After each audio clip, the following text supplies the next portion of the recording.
Assalamualaikum warahmatullahi wabarakatuh. Perkenalkan, nama saya Trio Hizbi Mutahid Ahmad, NIM akhir 031.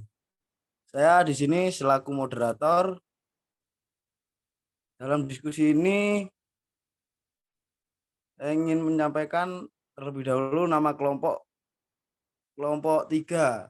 Yang pertama ada Isnaini Febrianti 021, Zahratul Ilmi 022, Riza Nazarudin 023, Anissa Ardelia 024, Widiatri Destianti 025, Febri Alif Mukti 027, Dina Resti Wardani 029, Abdul Wahid Hasim 030, Trio Hizbi Mutahid Ahmad 031, Adib Arif 032, Aris Joko 078.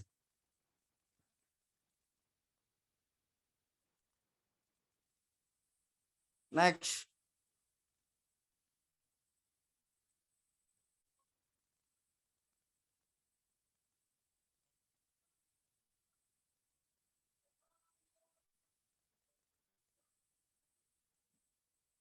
Selanjutnya, Mas.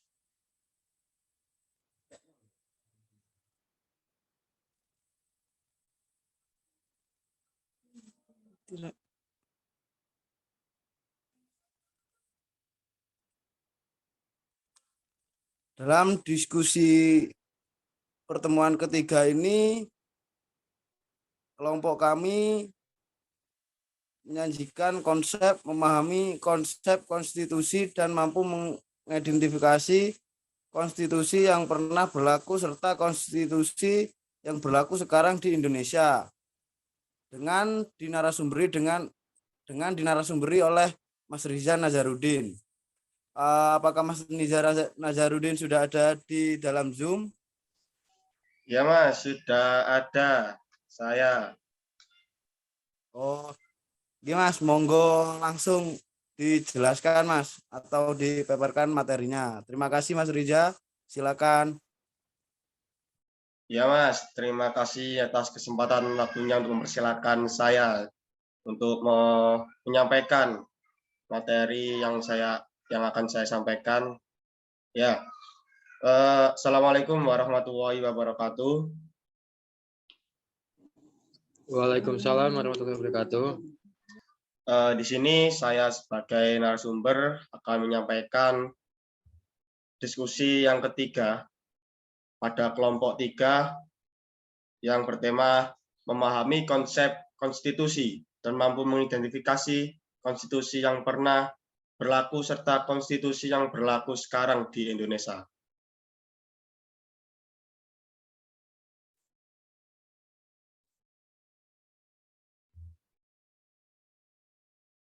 Nah, di sini pengertian konstitusi secara umum.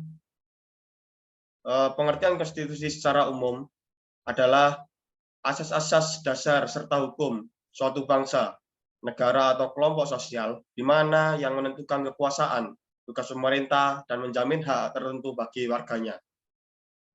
Di sini bagi sebuah negara, konstitusi merupakan kumpulan doktrin serta praktik yang membentuk prinsip perorganisasian fundamental.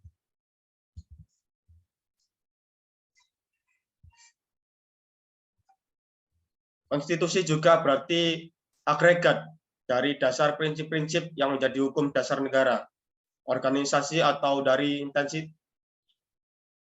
entitas lain. Umumnya akan menentukan bagaimana entitas tersebut akan diatur. Hukum tersebut sebenarnya tidak mengatur hal yang terperinci, melainkan hanya menjelaskan prinsip-prinsip yang menjadi dasar bagi jumlah peraturan lainnya.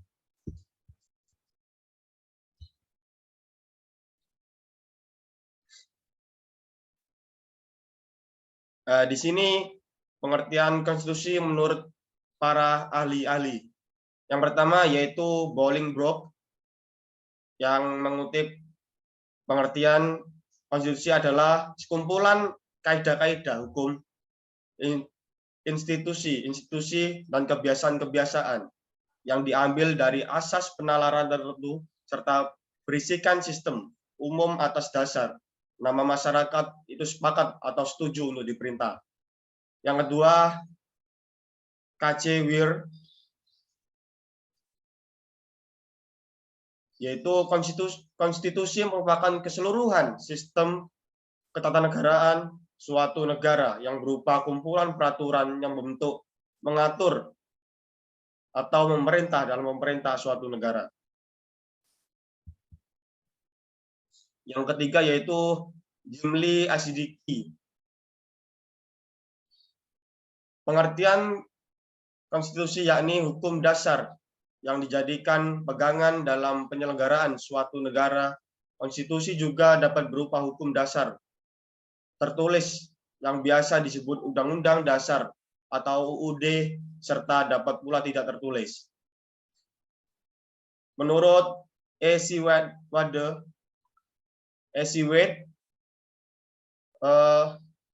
konstitusi yaitu suatu naskah yang memaparkan rangka serta tugas pokok dari badan pemerintah suatu negara. Selain itu juga menentukan pokok-pokok cara kerja badan tersebut. Yang kelima yaitu menurut Meriam Budiarjo, yaitu pengertian konstitusi adalah keseluruhan peraturan baik tertulis maupun tidak tertulis yang mengatur secara mengikat cara-cara bagaimana suatu pemerintah diselenggarakan dalam suatu masyarakat.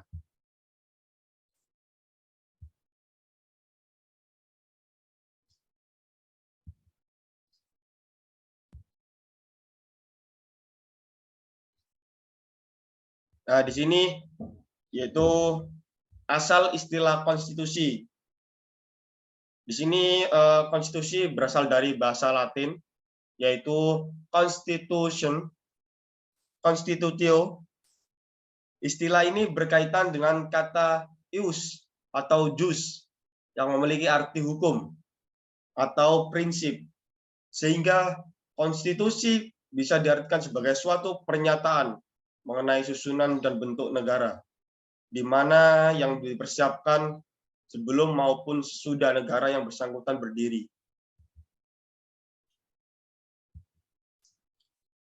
Secara harfiah, dalam bahasa Indonesia, konstitusi berarti Undang-Undang Dasar atau UUD. Ini merupakan bentuk sebuah kebiasaan menerjemahkan istilah konstitutio menjadi Undang-Undang Dasar atau UUD.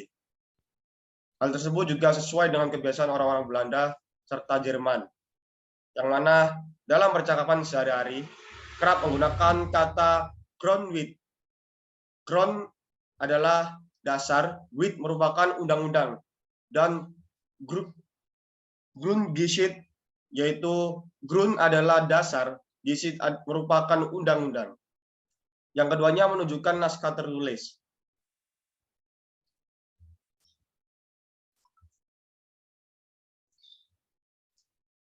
Di sini saya menjelaskan fungsi konstitusi. Menurut Jimli Asidiki, terdapat 10 fungsi konstitusi bagi sebuah negara. Adapun fungsi konstitusi yang dimaksud adalah sebagai berikut. Yang pertama, fungsi penentu serta pembatas kekuasaan organ negara. Yang kedua, fungsi pengatur hubungan kekuasaan antar organ negara. Yang ketiga, fungsi pengatur hubungan kekuasaan antar organ negara dengan masyarakat negara tersebut. Yang keempat, fungsi pemberi atau sumber legitimasi terhadap kekuasaan negara ataupun kegiatan penyelenggaraan kekuasaan negara. Yang kelima, fungsi penyalur atau pengalih kewenangan dari sumber kekuasaan yang asli atau rakyat pada organ negara.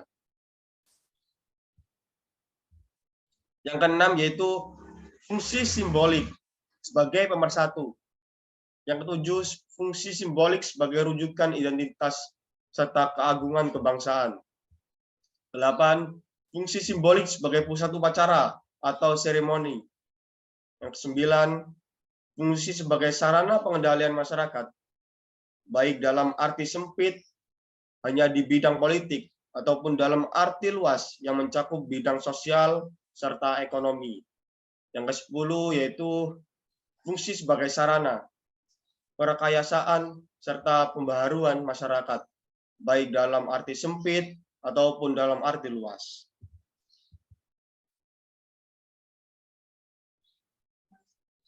Di sini membahas tentang konstitusi yang pernah berlaku di Indonesia.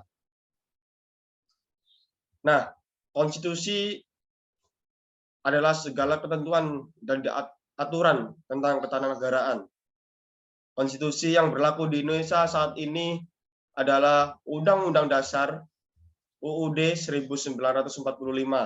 Undang-Undang Dasar 1945 berbentuk dokumen yang tertulis, yang memuat hukum dasar dan pedoman pembentukan peraturan.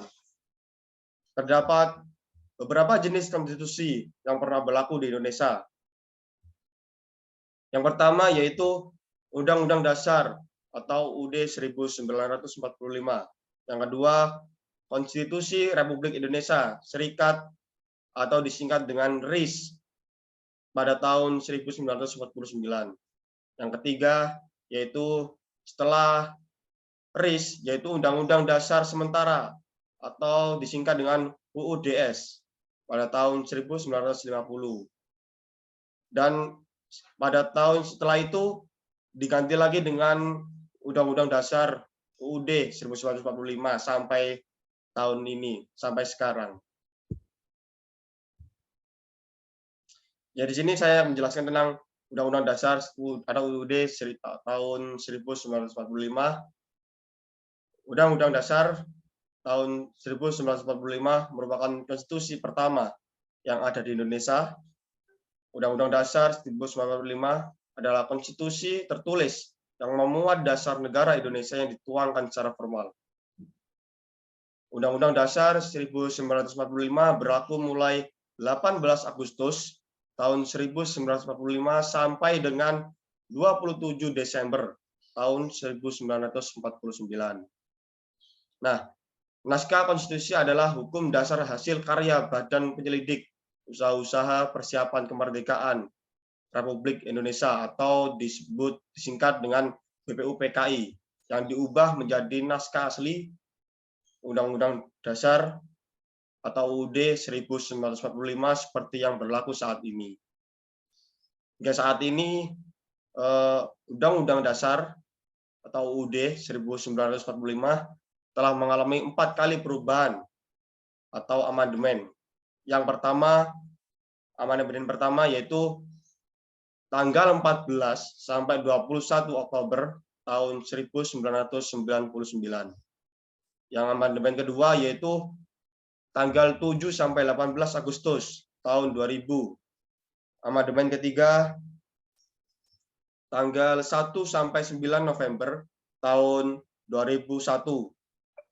Yang keempat, amandemen 4 yaitu tanggal 1 sampai 11 Agustus 2002. Nah, selanjutnya yaitu RIS atau Konstitusi Republik Indonesia Serikat tahun 1949. Nah, di sini konstitusi yang berlaku di Indonesia setelah berakhirnya Undang-Undang Dasar 1945 adalah Konstitusi RIS tahun 1949. Nah, di sini konstitusi RIS berlaku pada 27 Desember tahun 1949 sampai dengan 17 Agustus 1950. Dalam konstitusi RIS disediakan lembaga khusus yang diberi kewenangan khusus membentuk konstitusi tetap. Lembaga tersebut adalah konstituante. Perubahan paling fundamental dalam konstitusi RIS adalah bentuk negara. Bentuk negara kesatuan diubah menjadi negara federal dengan sistem pemerintah parlementer.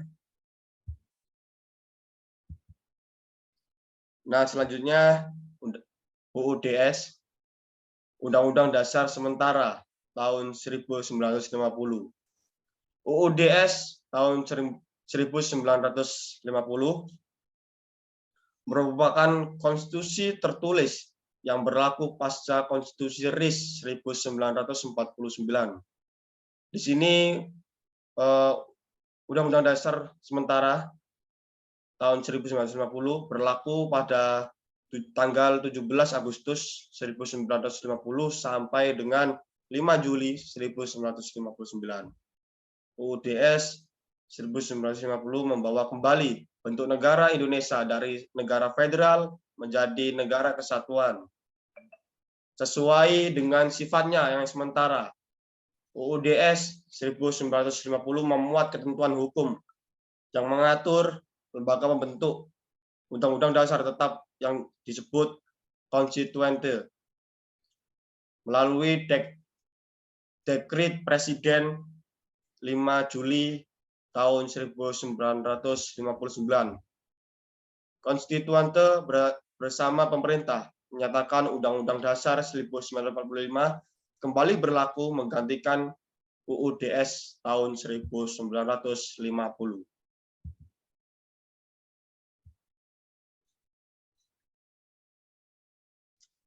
Nah, di sini saya akan memberikan contoh implementasi konstitusi dalam kehidupan sehari-hari. Itu implementasi itu seperti penerapan dalam kehidupan sehari-hari. Sikap positif juga dapat diterapkan oleh kehidupan sehari-hari dengan ruang lingkup, yaitu pertama diri sendiri. Contohnya mengakui dan menghargai hak asasi orang lain. Yang kedua, mematuhi dan menaati peraturan yang berlaku. Tiga, tidak main hakim sendiri.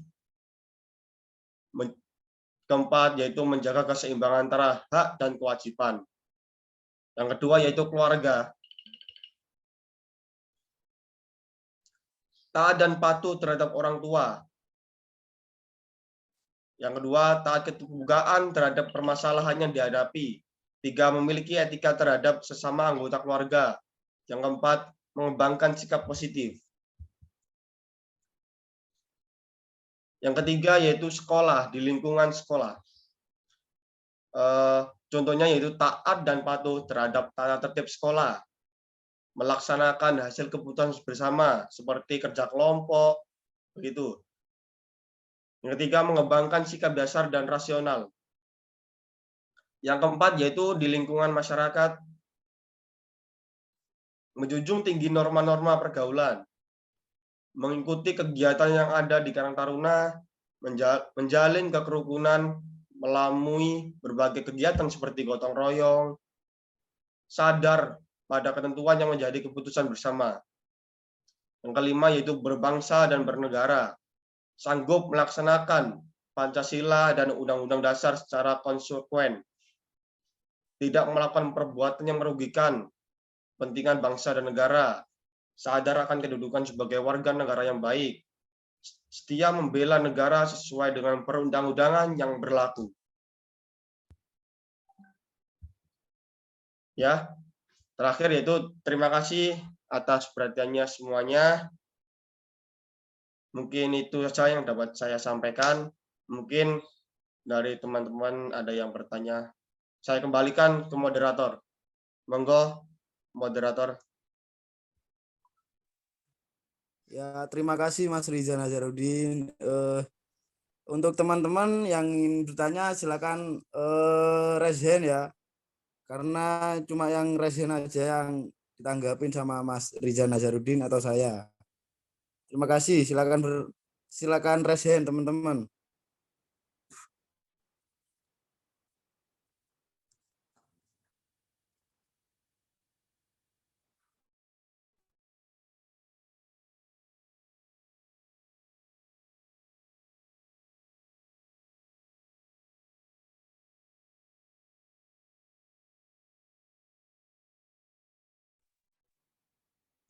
Ya udah saya sendiri Mas Riza yang bertanya Mas Riza Nazarudin.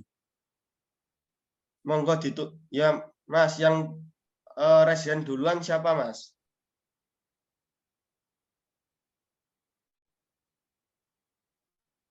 Nggak tahu ya Mas ya. Soalnya kan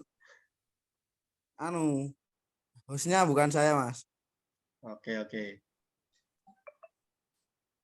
Ya udah kalau gitu saya tunjuk Mas aja. Mbak siapa ini? Mbak Anissa Ardelia, monggo.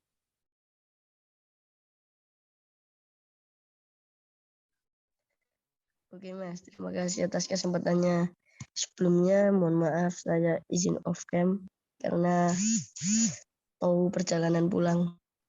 Iya Mbak, monggo. Izin bertanya Mas, apakah konstitusi itu efektif dalam mengatur kehidupan berbangsa dan bernegara? Sehingga kebijakan suatu bangsa dan negara itu bisa tercipta adanya konstitusi. Terima kasih. Oke. Ya Mbak, terima kasih atas penyampaian pertanyaan.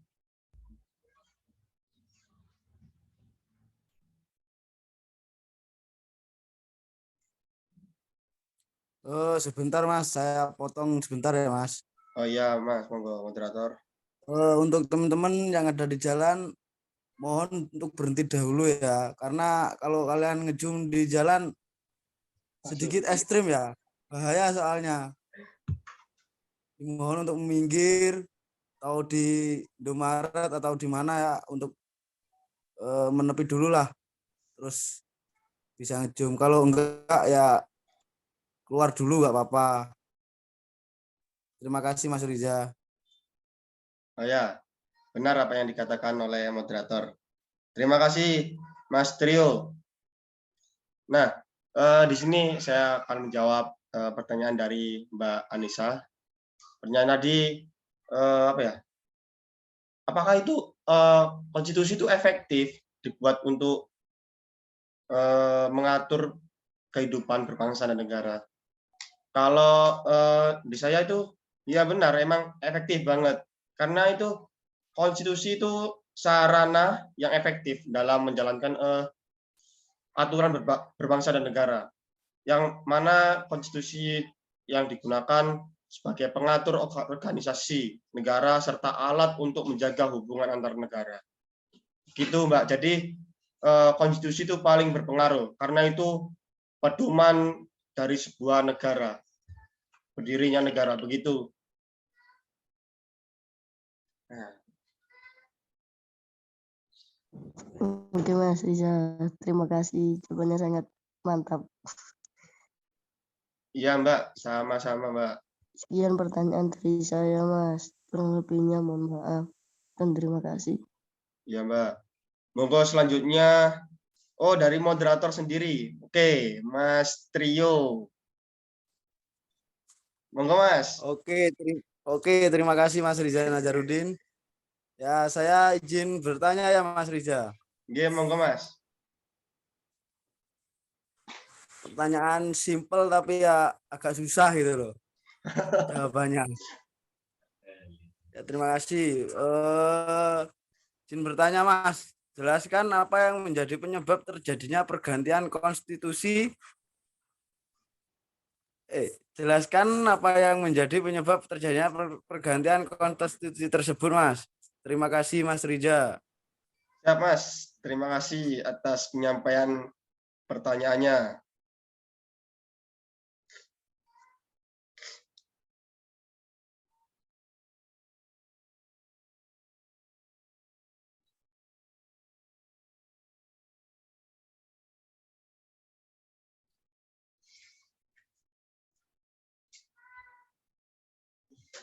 Oke Mas, saya akan menjawab pertanyaan yang disampaikan oleh moderator Mas Trio Ispi Mutahid Ahmad. Jadi gini Mas, penyebab terjadinya pergantian konstitusi yang berulang-ulang itu karena perubahan konstitusi disebabkan itu oleh beberapa hal. Di antaranya itu karena adanya perubahan keadaan, maka adanya perubahan konstitusi. Bisa juga karena adanya perubahan kebutuhan atau kepentingan sehingga menyebabkan perubahan konstitusi di sebuah negara. Dan juga kayak seperti perlunya mengubah pasal-pasal dalam konstitusi yang tidak jelas atau tegas dalam memberikan pengaturan terhadap sebuah negara, perlunya juga mengubah dan menambah pengaturan di dalam konstitusi yang terlampau singkat dan tidak lengkap. Begitu Mas. Jadi beberapa seumpama ada pasal-pasal yang tidak lengkap atau nggak jelas gitu, pasti dirubah Mas. Jadi tergantung semua keadaan berbagai negara itu bagaimana. Jadi pastinya bertambahnya tahun itu pasti sebuah keadaan itu pasti berubah. Begitu Mas. Oh, siap Mas, terima kasih Mas Riza.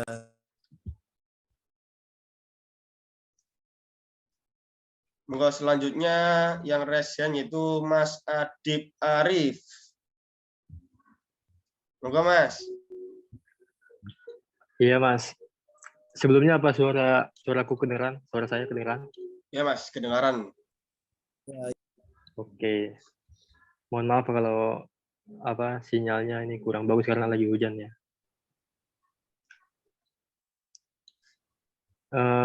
Aku mau nanya aja sih, tadi kan Mas Riza kan udah ngejelasin tentang konstitusi yang ada di Indonesia kan.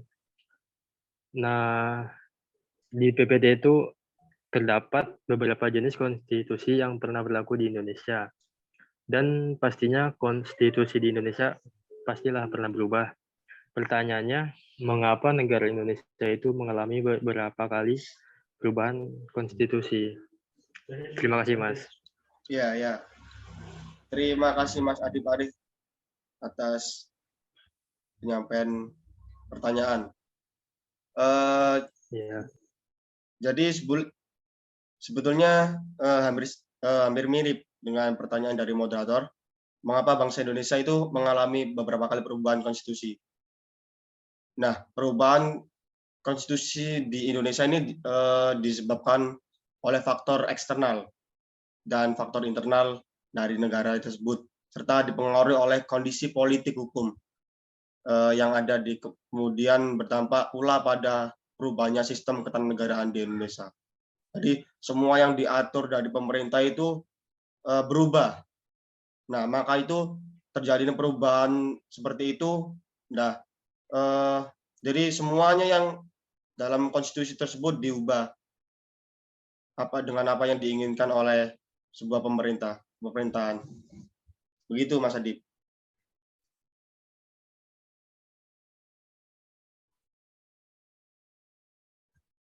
Apa kurang jelas Mas Adib untuk jawaban dari saya? Mohon maaf tadi sinyalnya patah-patah dia. Bisa jelasin yang eksternalnya aja, Mas. Oh ya, saya itu terangkan lagi. Jadi kenapa bangsa Indonesia itu mengalami beberapa kali perubahan konstitusi, yaitu terjadinya perubahan konstitusi itu di Indonesia disebabkan oleh faktor eksternal dan faktor internal, serta juga dipengaruhi oleh kondisi politik hukum yang ada kemudian berdampak pula pada perubahan sistem ketatanegaraan di Indonesia. Jadi terjadinya perubahan konstitusi itu mungkin bisa dipengaruhi dari sebuah pemerintahan atau sebuah organisasi yang dikondisikan oleh politik begitu, atau mungkin sistem ketatanegaraan itu berubah jadinya disamakan oleh perubahan tersebut. Jadi semuanya itu diubah karena semua perubahan keadaan lah. Begitu Mas Adib. Oh iya Mas. Mudah dipahami kok. Terima kasih Mas jawabannya. Ya, Mas Adib. Monggo selanjutnya itu Mbak Yaratul Ilmi. Oh, sebentar Mas, saya potong Mas, maaf Mas. Ya. Untuk teman-teman kalau mau menambahkan jawaban dari teman-teman ya gak apa-apa, monggo gitu loh. Jadi nggak harus tanya aja, menjawab juga gak apa-apa gitu, bukan hanya Mas Riza saja gitu. Terima kasih Mas. Oh iya Mas, terima kasih atas penyampaian moderator. Ya betul, jadi di sini kita itu diskusi. Jadi bukan hanya saya yang menjawab, mungkin dari kalian yang sudah tahu materi tersebut, mungkin ada yang temannya bertanya, kalian tahu, kalian bisa berpendapat atau mungkin bisa menjawab, mungkin bisa menambahkan jawaban dari saya, begitu. Monggo selanjutnya ini ada Mbak Yartul Ilmi.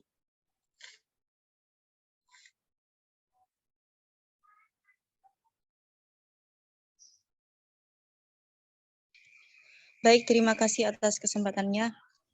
Sebelumnya mohon maaf saya off cam karena sinyal di rumah saya buruk.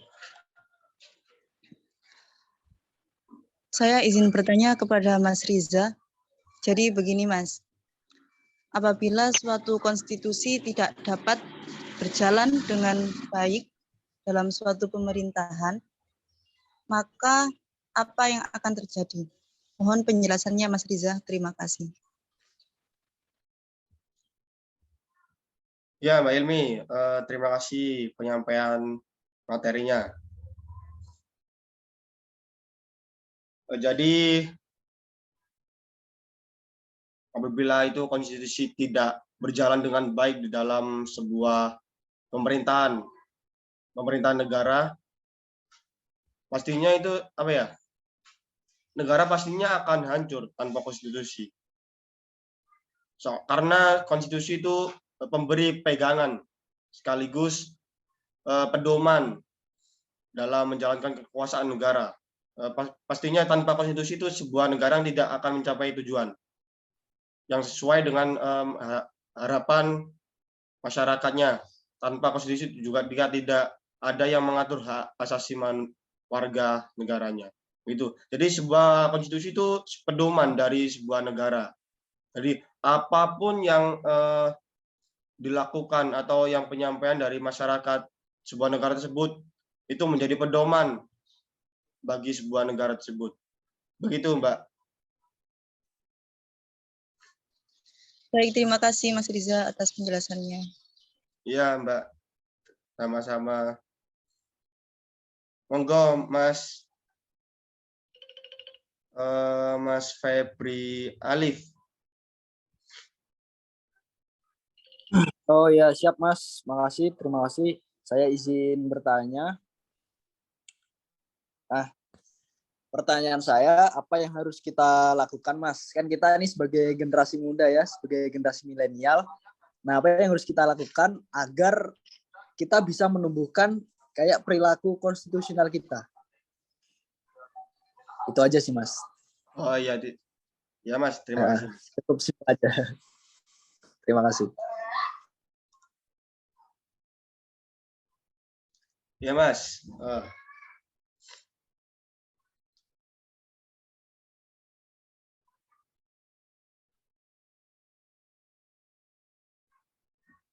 Jadi saya akan menjawab Mas ya. Jadi apa yang perlu kita lakukan untuk menumbuhkan perilaku konstitusional, yaitu yang pertama, memahami Pancasila dan Undang-Undang Dasar 1945. Yang kedua itu yaitu berperan serta aktif dalam menegakkan dasar negara dan konstitusi. Yang ketiga itu mengembangkan pola hidup taat pada peraturan yang berlaku. Nah, ketiga tersebut juga bisa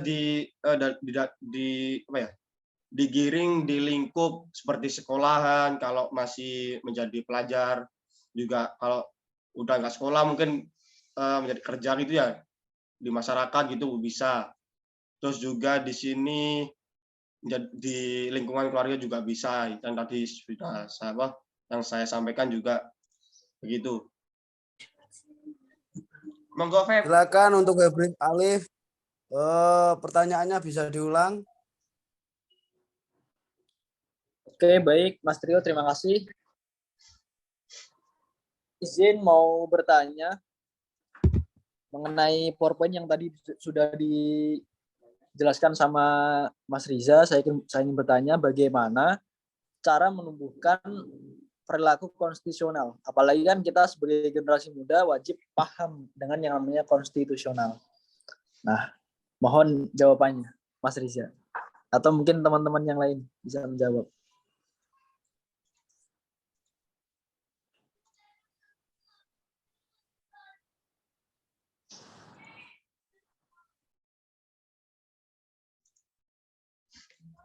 Ya Mas, terima kasih atas pertanyaan yang sudah sampaikan.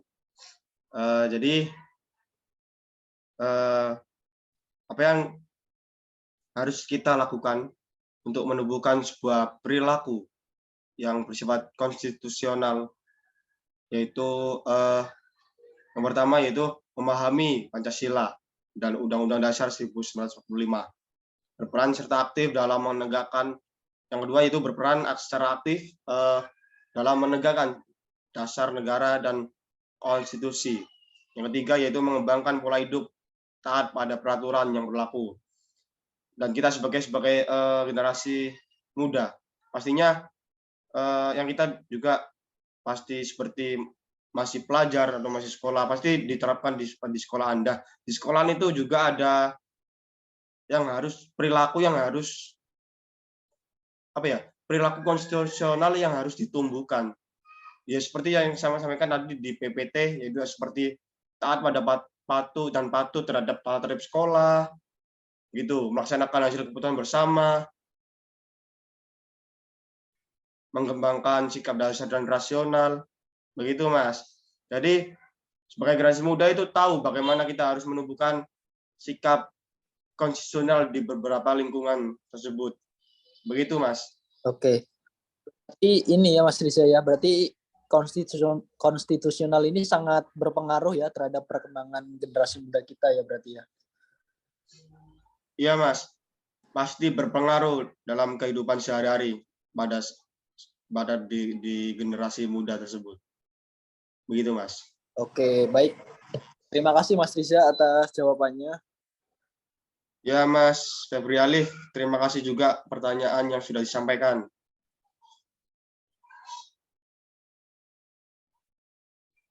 Monggo mungkin selanjutnya mungkin ada dari teman-teman yang berpendapat atau menambahkan jawaban atau mungkin yang bertanya. Monggo. Nah, ini ada Mbak Dinar Resti. Monggo Mbak Dinar Resti. Sebelumnya saya off cam Mas. Iya, nggak apa. Izin bertanya mengenai mengubah konstitusi. Yang saya tanyakan siapa yang berhak mengubah konstitusi? Oh ya. Terima kasih Mbak Dinar. Terima kasih. Ya. Pasti semua kita sudah tahu.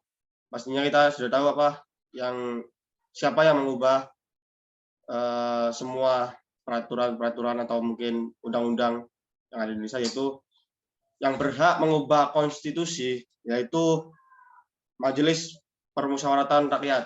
Itu mungkin bisa disingkat dengan MPR.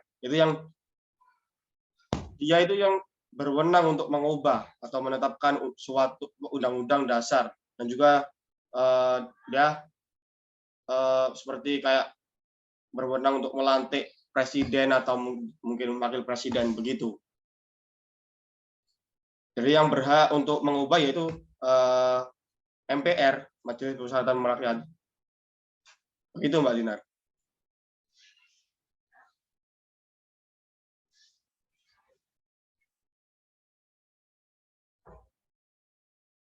Mbak Dinar. Oh iya Mas. Terima kasih Mas Riza. Oh ya, siap. Mbak Dinar, terima kasih pertanyaannya. Oh ya, ini ada Mbak Widya.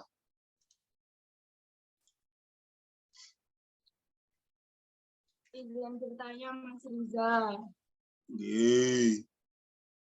Apakah ketika negara ingin membuat suatu perubahan dalam konstitusi, itu salah satunya harus mendengarkan lembaga perwakilan rakyat?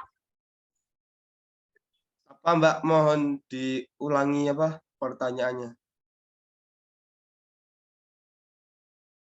Saya ketik aja ya Mas, di sini bukan. Oh iya Mbak, monggo.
Ya, saya akan bacakan pertanyaan dari Mbak Widya yang disalurkan di chat. Apakah ketika negara ingin membuat suatu perubahan dalam konstitusi, itu salah satunya harus membubarkan lembaga perwakilan? Oke. Terima kasih Mbak Widya pertanyaannya.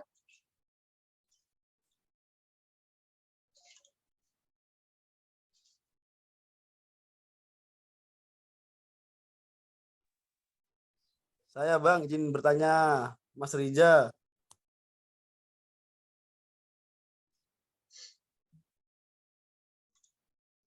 Ya Mas, apa Mas? Mas, saya izin bertanya. Ya Mas, sebentar Mas, gantian dengan Mbak Widya. Oh iya ya Mas, ya Mas, ya Mas. Jangkrik. Mari kita. Sinyalnya agak ya Mas ya.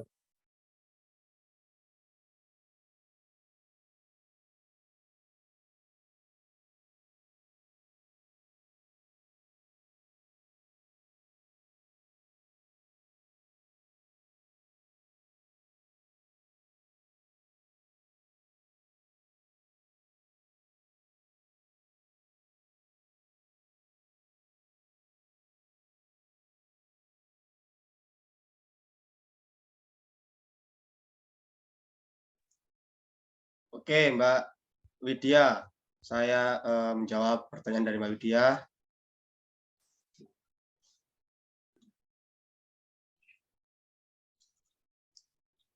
Jadi berdasarkan aturan prosedural konstitusional tersebut, ketika akan mengubah suatu konstitusi, tidak ada mekanisme ketatanegaraan yang harus membubarkan lembaga perwakilan rakyat atau institusi lembaga tertentu. Justru menurut konstitusi yaitu proses yang sah dan legal secara hukum dalam mengubah konstitusi adalah melalui Majelis Permusyawaratan Rakyat atau MPR. Begitu. Jadi tidak ada sistem yang harus kalau mengubah suatu konstitusi itu harus membubarkan salah satu lembaga, enggak. Jadi tidak ada yang harus dibubarkan. Begitu Mbak Widya. Mbak Widya.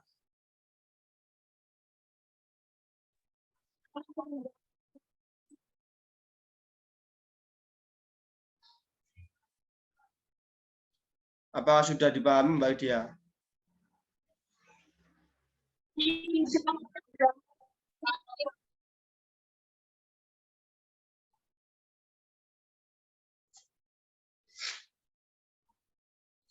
Oh ya, kalau sudah dipahami, terima kasih Mbak untuk pertanyaan yang sangat bagus sekali. Terima kasih, Mbak.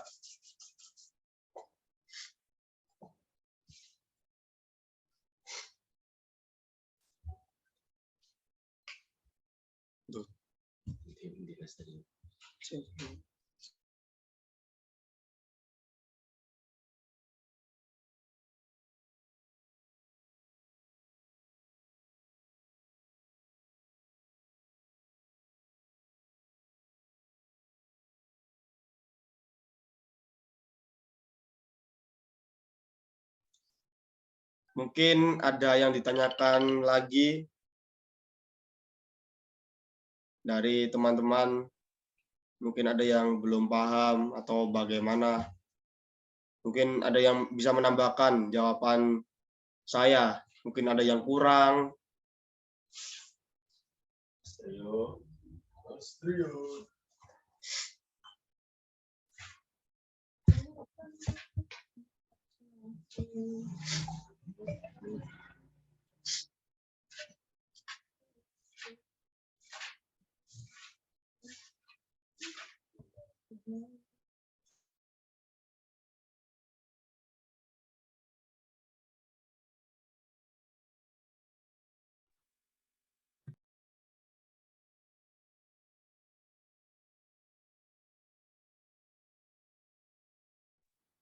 Ya, untuk teman-teman yang belum bertanya, silakan bertanya ya. Soalnya untuk sebagai nilai tambah bagi kalian yang belum bertanya. Untuk teman-teman silakan bertanya segera ya.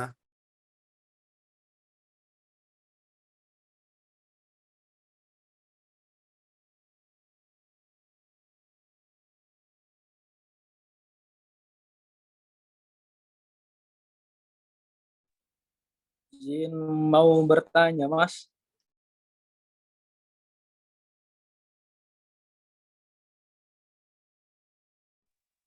Ya, silakan Mas Febri Arif. Oke, Mas, terima kasih. Izin mau bertanya.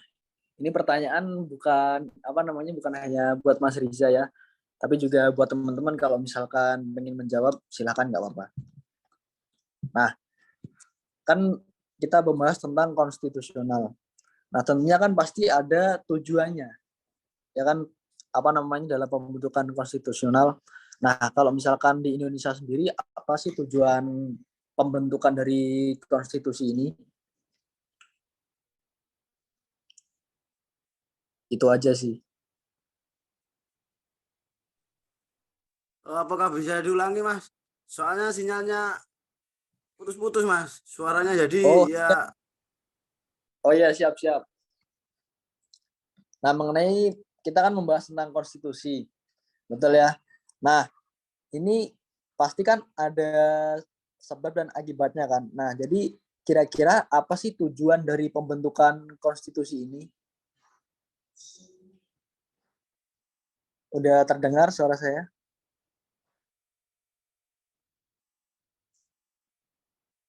Halo?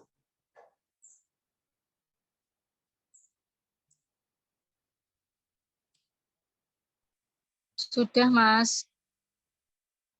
Oke, silahkan monggo bagi teman-teman yang Ya Mas, ingin menjawab. saya ingin menjawab pertanyaan dari Mas Alif ya.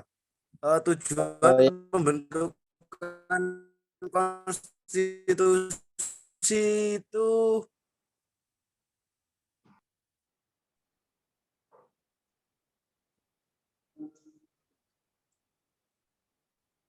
Tidak terdengar Mas suaranya, Mas.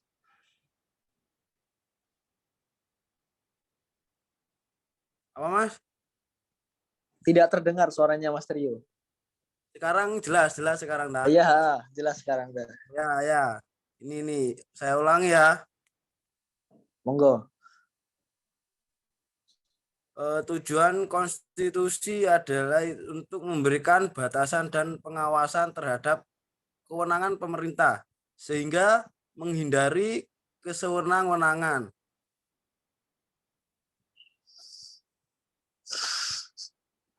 Contohnya sebagai negara dengan sistem kepemimpinan terpusat atau presidensial. Dewan Perwakilan Rakyat atau DPR dibutuhkan untuk mengawasi jalannya pemerintah. Terima kasih, Mas. Oh iya, siap. Terima kasih atas jawabannya, Mas Trio.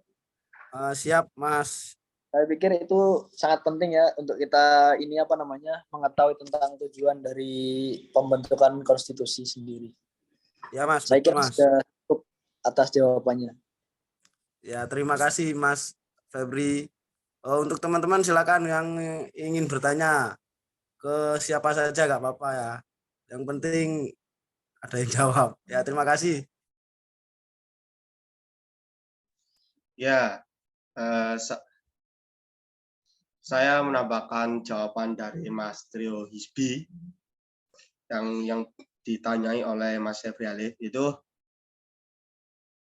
ya apa ya betul yang apa yang dikatakan oleh Mas Trio Hisbi. Nah, itu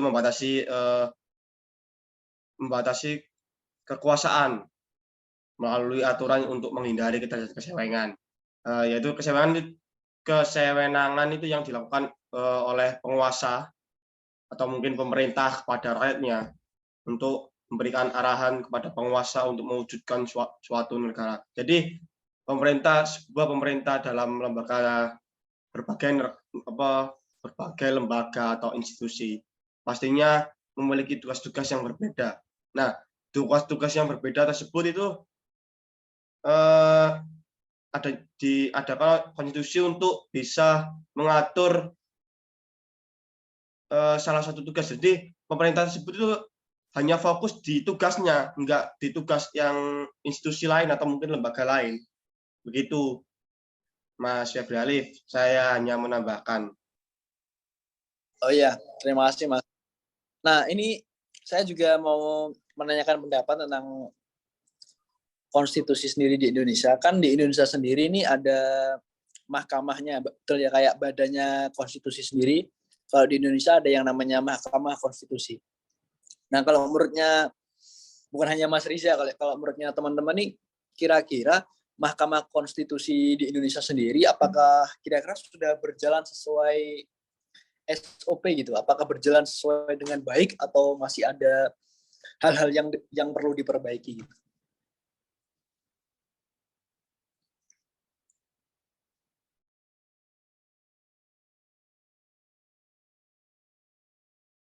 Oh iya Mas, terima kasih Monggo, pertanyaannya Mas. ya, yang kalau menurutnya teman-teman pendapat aja ini. Silakan yang mau berpendapat nggak apa-apa.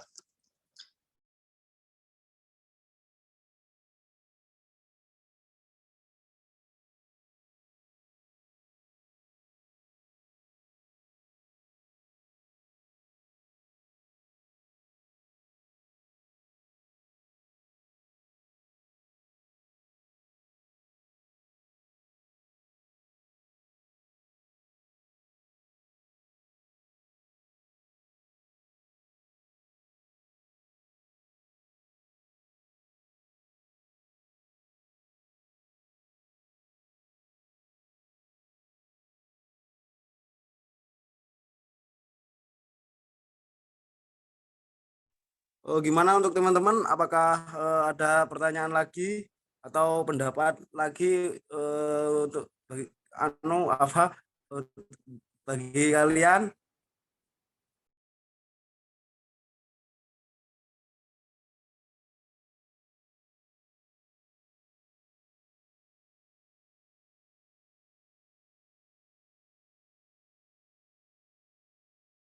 Sambun, Mas.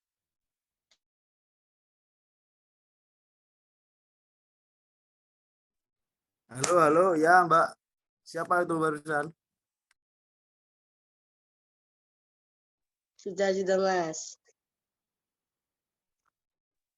Apa Mbak? Apa bisa lebih jelas lagi Mbak kalau ngomong Mbak?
Ayo monggo yang ingin bertanya silakan. Itu Mas Febri tadi sudah bertanya tapi belum ada yang menjawab. Oh, Mas Febri Alif bertanya apa tadi ya, Mas? Soalnya di sini nih, Mas, rame, Mas. Ada pembangunan proyek, Mas. Proyek Butong.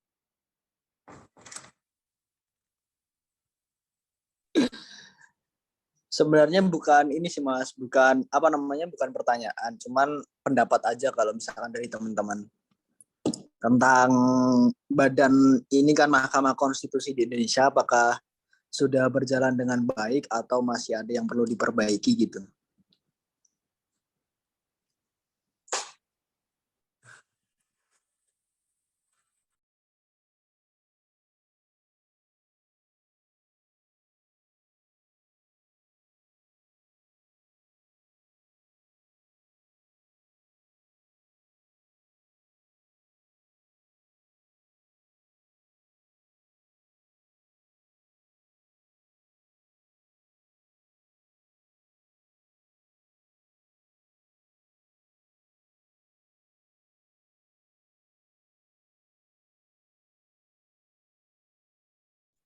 Ya, Mbak Dinar.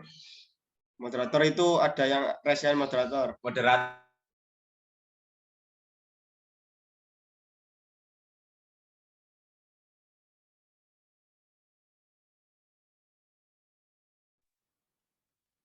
Izin bertanya, Mas Riza.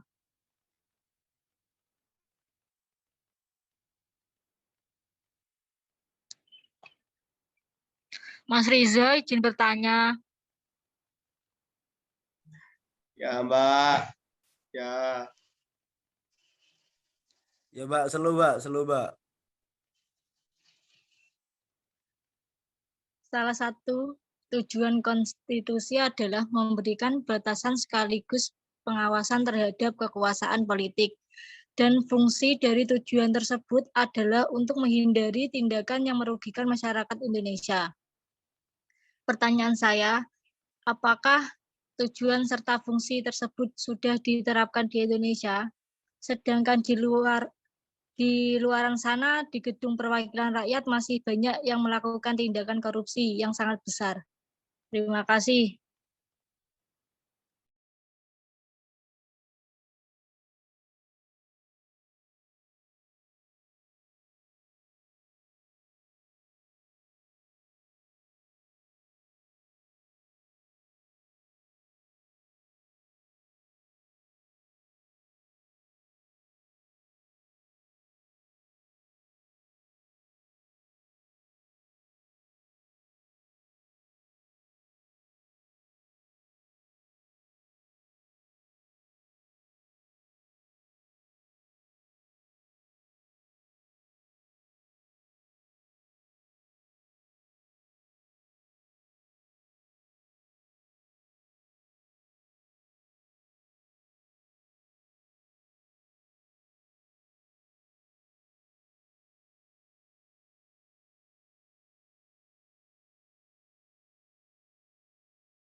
Silakan untuk teman-teman yang ingin menjawab pertanyaan dari Mbak Dina Resti Wardani.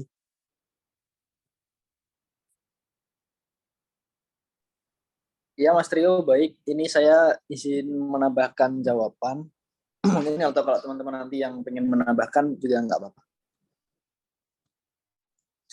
Nah, jawaban saya tentang pertanyaan Mbak Dinar tadi, sebenarnya kalau masalah tujuan dan fungsi-fungsinya sepertinya sudah dilakukan sih, sudah diterapkan di Indonesia sendiri. Cuman masih ada beberapa oknum Mahkamah Konstitusi yang nakal gitu, yang tidak selaras dengan tujuan dan fungsi-fungsinya. Jadi ada yang terkena suap, terpidana korupsi yang lain bisa lolos kayak gitu dari konstitusi di Indonesia. Karena ada beberapa anggota Mahkamah Konstitusi yang masih melakukan penyelewengan tugas. Itu aja sih kalau dari saya.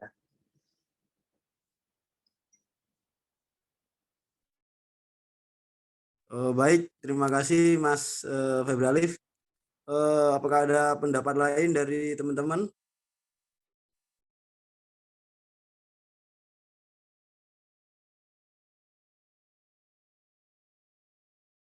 Bagaimana dengan Mbak Anissa? Apakah ada pendapat?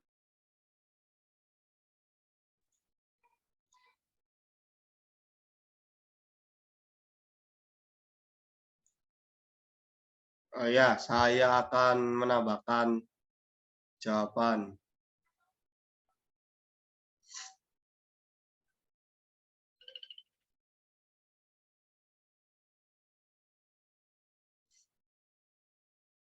Jadi yang pertanyaan dari Mbak Dinar. Jadi saat ini tuh seperti peraturan-peraturan konstitusi yang sudah diterapkan itu pastinya sudah apa ya? Sudah dilakukan atau dipatuhi. Tapi dalam sebuah hal ini terjadi di mana terjadinya korupsi itu di mana para pejabat badan-badan negara yaitu menyalahgunakan jabatan mereka sehingga memungkinkan untuk terjadinya seperti penyuapan, pemalsuan ataupun korupsi uang rakyat serta berbagai tidak keberesan lainnya. Terus juga ketidaktelitian dari pihak pemerintah termasuk mungkin KPK yang tugasnya memberantas korupsi dan cerobohnya pemerintahan Indonesia dalam hal bisnis negara. Begitu seperti dalam bumi-buminya saat ini, yaitu keamanan negara pun yang sudah disebut cerobohnya pemerintahan di Indonesia dalam administrasi itu viralnya keamanan negara yang dibobol dalam seseorang membobol keamanan negara begitu.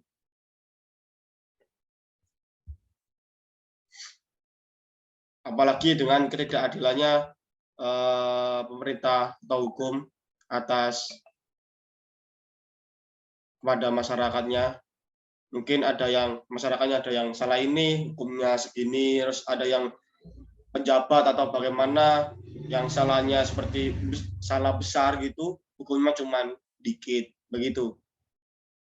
Jadi ada oknum-oknum yang menyalahgunakan jabatannya. Begitu yang saya sampaikan. Mungkin ini saya sebagai narasumber, mungkin ini yang terakhir. Pertanyaan terakhir. Mungkin saya kembalikan dari moderator. Mungkin dari saya sebagai narasumber, meminta maaf, mungkin ada salah kata atau ucapan yang kurang jelas. Saya mohon maaf. Wassalamualaikum warahmatullahi wabarakatuh. Monggo moderator. Assalamualaikum warahmatullahi wabarakatuh. Terima kasih Mas Riza. Saya kira cukup ya dari diskusi-diskusi tadi. Saya kira sudah cukup. Terima kasih untuk teman-teman yang sudah hadir dan menyiapkan waktunya untuk diskusi kali ini.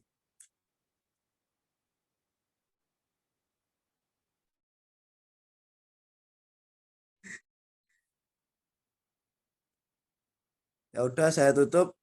Terima kasih. Wassalamualaikum warahmatullahi wabarakatuh. Waalaikumsalam warahmatullahi wabarakatuh.